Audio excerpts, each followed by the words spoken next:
Hello दोस्तों, स्वागत है आपका पुनः हमारी वीडियो पर।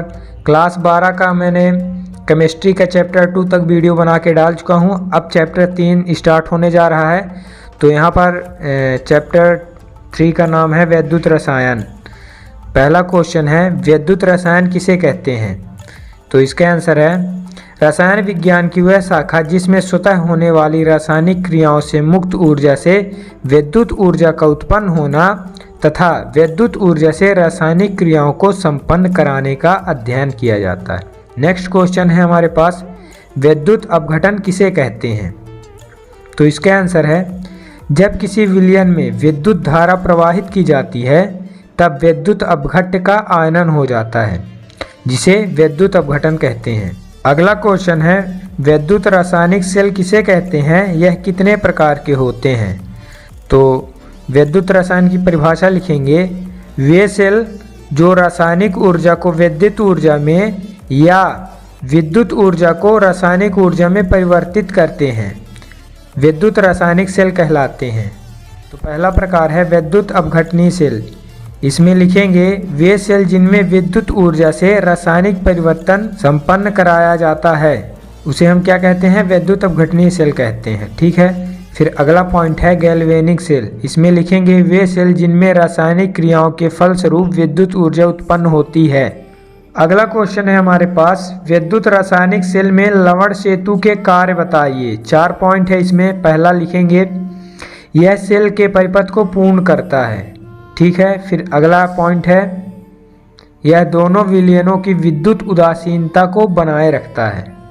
नेक्स्ट पॉइंट है, यह दोनों विलयनों को आपस में मिलने से रोकता है। फिर अगला है, यह दोनों द्रवों की संधि पर उत्पन्न होने वाले द्रव संधि विभव को उत्पन्न होने से रोकता है।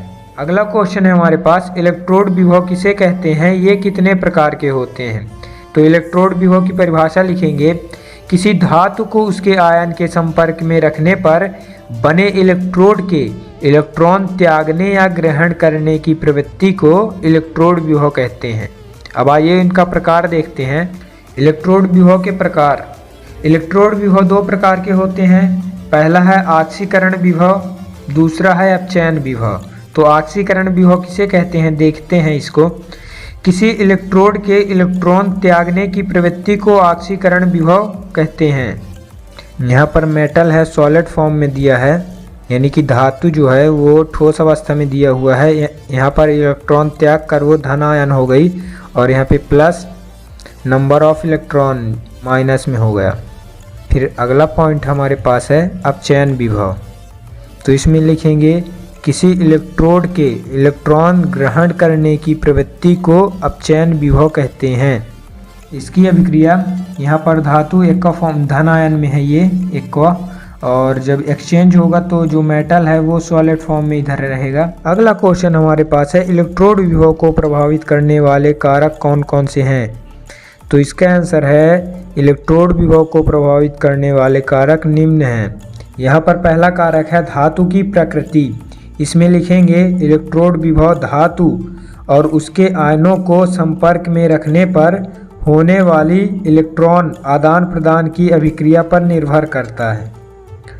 अगला पॉइंट है, विलयन में धातु आयनों का सांद्रण। इसमें लिखेंगे, विलयनों में धातु आयनों का सांद्रण बढ़ाने से आक्सीकरण विभव घटता जाता है। अगला है ताप का प्रभाव। इसमें लिखेंगे, इलेक्ट्रोड विभव ताप परिवर्तन पर प्रभावित हो जाता है। और लास्ट पॉइंट है हमारे पास दाब का प्रभाव। इसमें लिखेंगे, सेल की अभिक्रियाओं में गैस का दाब भी प्रभाव डालता है, अतः गैसीय इलेक्ट्रोडों में गैसों का प्रभाव निश्चित रखा जाता है। फिर अगला क्वेश्चन है हमारे पास, विद्युत वाहक बल किसे कहते हैं? इसका आंसर है, किसी सेल में दोनों इलेक्ट्रोडों के विभव के अंतर को ही सेल का विद्युत वाहक बल कहते हैं। इसे ईएमएफ से दर्शाते हैं। ईएमएफ का फुल फॉर्म होगा इलेक्ट्रोमोटिव फोर्स। अगला क्वेश्चन है हमारे पास, निम्न का मानक इलेक्ट्रोड विभव बताइए। पहला है हाइड्रोजन, फिर है फ्लोरीन, लिथियम और पोटेशियम। इनका मानक इलेक्ट्रोड विभव बताना है हमें। तो अब इसका आंसर है, जो हाइड्रोजन का इलेक्ट्रोड विभव है 0 होता है, फ्लोरीन का 2.87, लिथियम का इलेक्ट्रोड विभव 3.05 और पोटेशियम का 2.93। तो दोस्तों इसके आगे के क्वेश्चन मैं अगली वीडियो पर लाऊंगा, तो चैनल पर बने रहें। जय हिंद, जय भारत।